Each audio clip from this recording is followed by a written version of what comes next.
All right, Alexander, let's talk about the situation in Kherson. We've got reports that Ukraine is trying to put together a counteroffensive. We've got reports from the Institute for the Study of War, which is the Victoria Nuland family think tank, very pro-Ukrainian. Obviously, they're saying that Kherson has successfully damaged Kherson, that Ukraine has successfully damaged three bridges in Kherson. Once again, I'm not sure what that really means, successfully damaged. They're not saying they've taken out these bridges, but these bridges are very important for the Russians in logistic terms and supply terms. On the Russian side of things, they're saying that they have prevented these counterattacks and that Ukraine has suffered heavy losses. We had over the weekend various Ukraine channels saying that the Russians were surrounded in Kherson. That kind of proved to be false. But a lot of fog of war, I guess you could say. My hunch is that this is not going very well for Ukraine, this counterattack. And it shouldn't go well for Ukraine because Ukraine has not mounted a successful counterattack since 2015. I mean, and that's the truth. They really have not been able to put a counterattack together at all throughout this conflict and even preceding this conflict. So I don't understand why they would be able to put together a counterattack now towards Kherson. I think a lot of this is just kind of trying to upset the various referendum activities taking place by the Russians. Anyway, what's the situation in? Yes, well, I think in actually the fog of war has been lifting slightly over the course of today.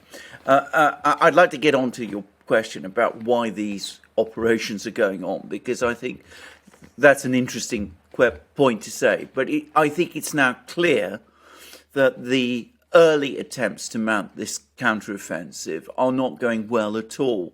Now, let's talk about the bridges. You said that the Institute for the Study of War, a bizarre subject, by the way, and a bizarre title, but let's leave that aside, have said that, Ukraine has successfully damaged these bridges. What they really mean is that the bridges are intact and still operating.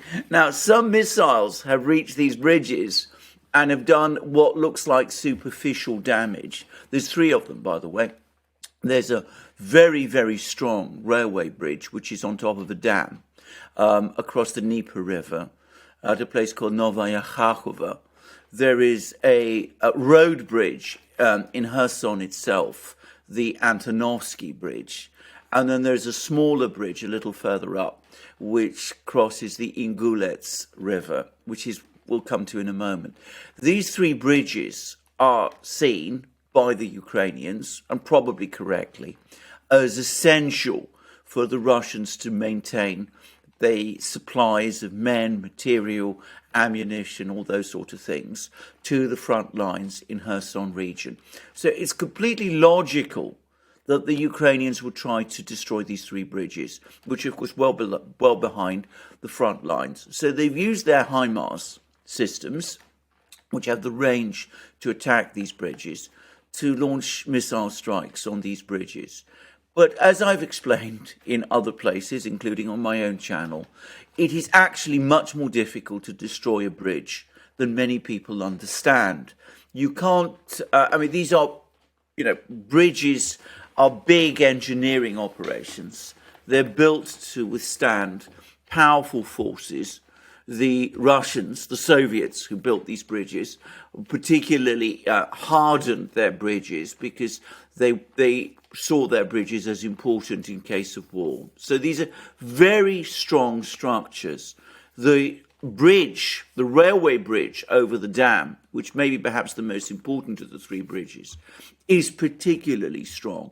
Now, the HIMARS missiles have not been anywhere near powerful enough to cause structural damage to these bridges. If one HIMARS hits a bridge, HIMARS missiles hits one of these three bridges, well, it won't even dent the railway bridge. It might create a big pothole on the other two. If you go on raining missiles on these bridges over 1 or 2 weeks, then eventually you will succeed in making them unusable. Now, for about 2 days, the Ukrainians were successfully doing that with the road bridge in Kherson, the so-called Antonovsky Bridge. But what has happened is that over the last couple of days, the Russians have beefed up their air defense systems, and they've been successfully shooting down HIMARS missiles. Now, you're not going to get this widely reported in the media in the West, but that clearly looks like what's happened. And not only are they shooting down HIMARS missiles, but HIMARS missiles are not getting through to these bridges. And in terms of the railway bridge, as I said, it's largely intact. It never suffered much significant damage at all. The Antonovsky Bridge, I've now seen pictures of Russian engineers basically filling up the holes that the HIMARS created, which is a sign that, the Russians are bringing it back into operation. The third of these bridges on the Ingulets River, I haven't seen pictures of, but I gather it's the least important of the three. And also, again, I understand work is underway to repair it. So already that part of the operation, cutting off the Russian forces, on the west side of the Dnieper River from resupply across these bridges, that isn't working. Now, we've had 2 attacks, one in one part of the Kherson region, which was intended supposedly to surround 2,000 Russian troops. We were getting all kinds of excited reports, including on Twitter over the weekend, that 2,000 Russian troops had been encircled. The Ukrainians have now admitted, their press spokesman, Arestovich, has now admitted that that didn't happen. Yesterday, we had another report that they tried to cross one of these rivers, the Ingulets River, and we got another report early this morning that attempt to cross the river themselves, to break through over this river, that's also been unsuccessful. And the Russian governor of Kherson, and I want to stress this is the Russian governor, so you've got to take what he says with a heavy pinch of salt. He makes a point which I think is reasonable. He says that launching counteroffensives in this part of Ukraine is going to be extremely difficult and very costly for Ukraine, because this area is basically open steppe land. In other words, it's flat grass plains. There isn't very much cover. Ukraine doesn't have air superiority. The Russians do. The Russians control the skies. Ukraine's air defense system is not in a position to counter Russian missiles and Russian aircraft. So Ukrainian forces can't hide. They can't launch surprise attacks. They're short of armor. They don't have many tanks and, armored vehicles. So, you're sending infantry, often in, trucks and things like this, across the open plains, where, of course, they are a very visible target for the Russians. And that seems to be what's been happening up to now. These Ukrainian attacks get spotted. They get, hit by Russian artillery, missiles, airstrikes, what have you. And after a certain point, they get thrown back with very heavy losses. And this has been the pattern up to now. Now, the very latest news I've heard is that the Ukrainians aren't giving up, and that they are even redeploying troops from Donbass to try to get this offensive going again. So, it begs the question of why this offensive is so important to Ukraine. And I'm going to give my own view, which is that the people who are really pushing for this offensive is not the Ukrainians, not the Ukrainian military, not even the Ukrainian political leadership.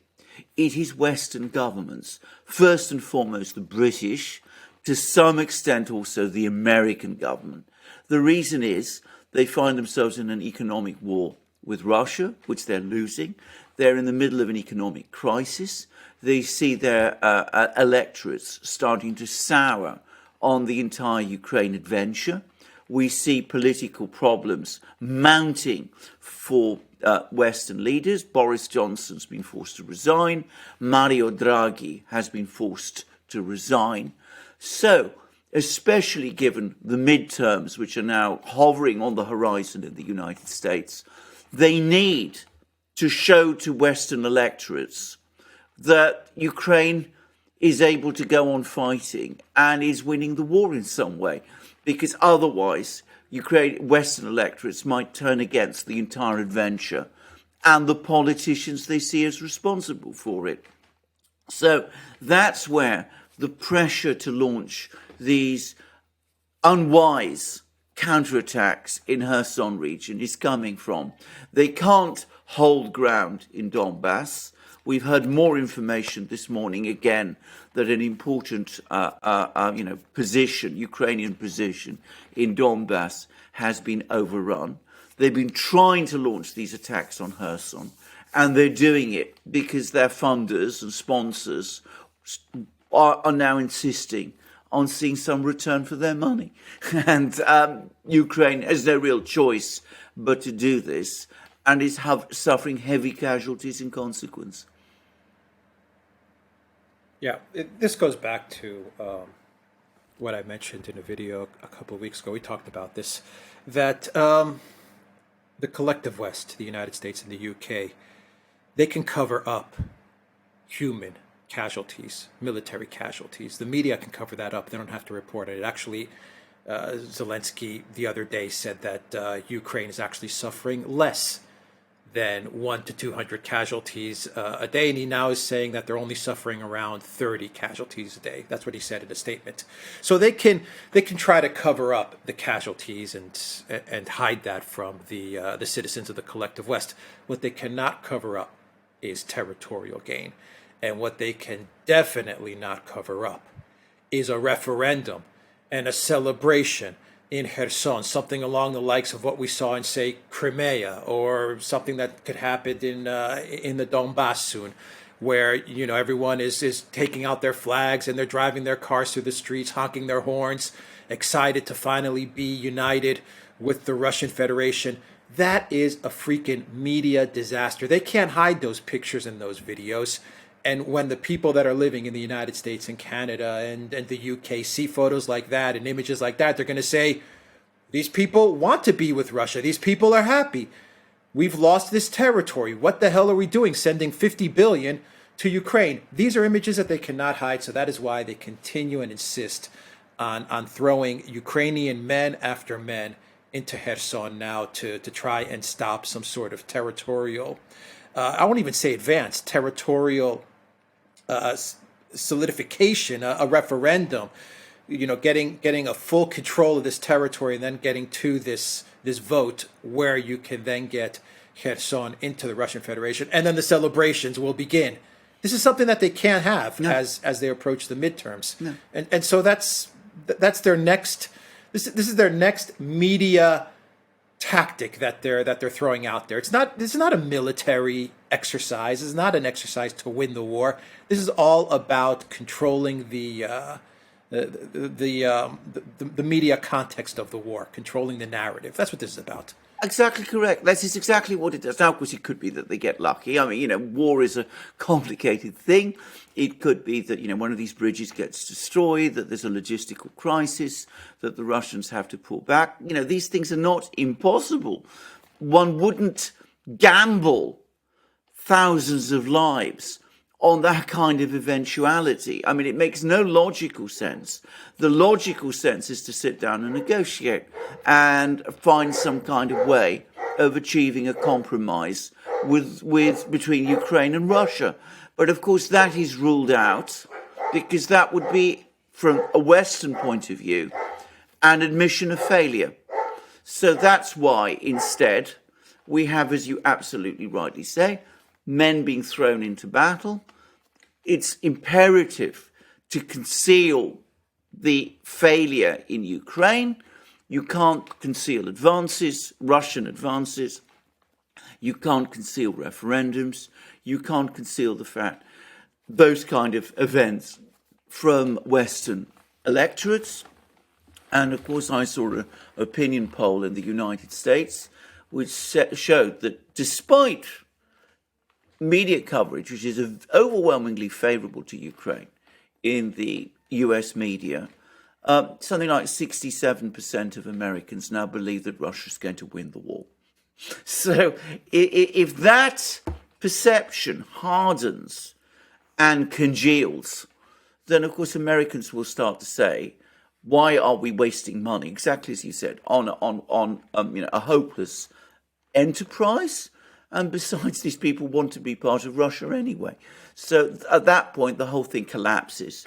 And with it, the electoral prospects of the Democrats and quite possibly the reputations of some Western politicians. As I said, in Britain, Johnson has already fallen. In Italy, Draghi has bolted because that's what he's done. Who's next? So to close out the video, the question that I'm thinking about a lot now is, how does the Biden White House get out of Ukraine without having an Afghanistan moment? So do you understand the question? Absolutely, I understand them. How do they prevent an Afghanistan? Yeah. I'm not saying it's the same exact thing as Afghanistan. The actual process is not going to be the same as Afghanistan, but that collapse kind of moment. How do they avoid that and get out of Ukraine at the same time? That's a very good question, and I don't know that I have an answer to it. I don't know that there is an answer. I read an article about 3 weeks ago in National Review, which is a neocon, anti-Trump, rhino magazine, which made exactly the same point. It said that the administration is now facing the prospect of a second debacle directly after Afghanistan, with another US trained army, this time the Ukrainian army, collapsing. How do they avoid it? I don't know how they can, actually. Removing Zelensky? Removing Zelensky might be one way. Removing Biden might be another. I mean, that might be one possible route to this. And, bringing in someone who will try to reverse course in some way. But it's going to be incredibly difficult, given the rhetoric. And, of course, some people in the West have now got completely carried away with the rhetoric. And if there is some kind of peace deal done on Russian terms, they will shout betrayal. And Boris Johnson has just said, for example, in Britain, that his last trip as Prime Minister is going to be, guess where? It's going to be to Kiev to meet Zelensky. It's going to be his third trip to Ukraine. So, something there. There's some sort of special bond there between Zelensky and Boris Johnson. I know. But yeah. But we can. All right. Anyway, there it is. Well, yeah. There it is. I mean, one can see the narrative already. Ukraine betrayed, but they brought this on themselves. I don't know what the way out is.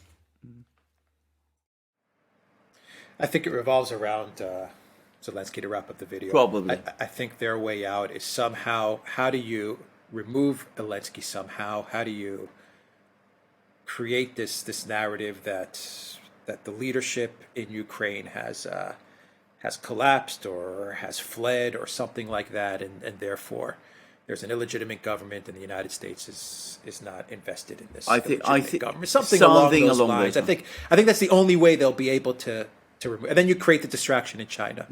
Yeah. Absolutely. I think you're probably right. I mean, I can't see any other way. In which case, I think that Mr. Zelensky needs to be packing his bags and getting himself his ticket to Miami, where apparently he has a rather comfortable residence. His wife's in the U.S. Yeah, his wife is already in the U.S. from what I understand. I mean, there already seems you have these purges taking place. You had Sullivan come up with a statement saying that he's worried about Zelensky's life. He said that at the Aspen Security Summit the other day as well. So I think they're not looking. They're going to look at the man that they've put in power and that they've built up, and maybe they're going to try to figure out a way to to connect their removal from Ukraine with the man that's sitting in Kiev. I agree. I mean, it seems to be the only way round. I mean, thinking about it more and more, it's the only real the only real escape that there is. And of course, Because if there's a otherwise, coup, you have another Afghanistan. exactly. And if there's a coup in Kiev, You said a coup? if there's a coup in Kiev, Yeah. even one you organise yourself, you say, well, this is government's illegitimate, we're walking away, and you can even blame, corrupt Ukrainian oligarchs, the Russians, whoever, but say, that we did all we could. We were supporting Zelensky. Zelensky was winning, but he was stabbed in the back by these nefarious forces in his rear. Something of that kind. Yeah, something like that. They're good at crafting these narratives. Yeah. All right, we'll leave it there. TheDuran.locals.com. Everybody, go to the Duran shop. 10% off. Use the code. Good day. Take care.